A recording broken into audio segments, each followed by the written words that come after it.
You can see the Hyatt Regency cam behind me. We got the Superdome lit up here in blue. But I'm going to start with Doppler radar. Believe it or not, we got a few showers, downpours offshore from Lake Bourne into just south of coastal Mississippi and off of the St. Bernard and even Plaquemines Parish coastlines. They're pretty far out there. But right now we've got at least one little downpour too. Is that going to impact anyone here in Terrebonne Parish? That's the only thing I found on radar here tonight. And there it is. There's that little downpour. I got a couple more of them. This is really rural area, marshy area in some areas there of the bayou parishes. And there were the showers I just mentioned that were offshore. Now we've picked up the humidity a little bit here, and temperature-wise, not doing too bad, but it's holding temperatures up. The humidity, that is, with 82 here in town and even Lakefront and Bogalusa. Even 80 in the Belle Chase, 84 Gulfport to Biloxi. You can find those south winds out tonight. Has brought that humidity up. As remember, last couple of weeks we brought that down. We were enjoying some 60s to eventual return, which is just going to have to happen.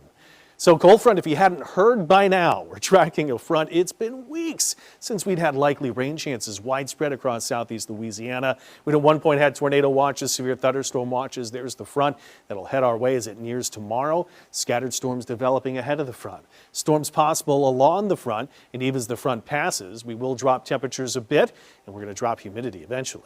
Bump the rain chances up for Thursday. I'm going to show you why. And even tomorrow we've got scattered storms, so I'd have rain gear with you the next couple of days if you need to be walking around heat of the day, but then for Thursday through a better part of the day. Tomorrow we'll start to develop storms by midday. Afternoon, hottest part of the day. Some of those storms could be strong with a wind punch there. It could be over 58 miles per hour and maybe some locally heavy rain. That's a low-level threat, a level 1 out of 5 for the severe storm threat, which is really low. And it's only for strong wind gusts. And you can see that line goes right in through New Orleans, locally heavy rain. This notes that the storms are expected to arrive even late, maybe even overnight or more into Thursday, and that's where I think most of our storms will be. Before the fronts are here. We're still pretty hot considering typical highs 87, right around 90, give or take a degree or two amongst fronts. Thursday, consistent in showing it could be morning rain, left over with morning showers and storms mainly south shore and points east. But if we do this and the actual front's not through yet, that's breaking out some sunshine and we warm, that could develop a second round of storms, and that's the depiction here. So I do have likelier storm chances and then cloud cover throughout the day on Thursday into Friday rather, Thursday. And this is going to bring temperatures way down, holding highs well below 90, maybe 86, 85, 87. Friday, the actual cooler air spilling in to the temperature still held below 90. So the takeaway here is that we can enjoy some really great weather heading into the weekend. Eventual warm up is going to come back in the next week too.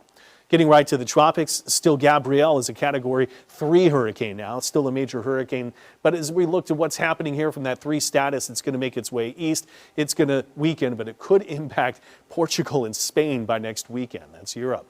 So now have a high chance of tropical formation for both Invest 94L, Invest 93L.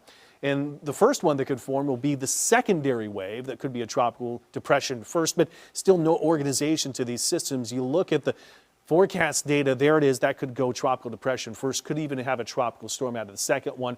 This could be tracking towards the east coast, mid-Atlantic, but again, merges with another storm, should stay offshore. Looking at long-range forecasts to next week, in the following week, another chance of formation way out in the Atlantic, then another potential to the week after that, but that shows that that could go into the Pacific, so the takeaway, a long-range forecast still showing we should not have activity. So tomorrow, scattered storms, mainly and probably lingering showers overnight. Thursday could be the storm day. Look out for that. Could be cooler too.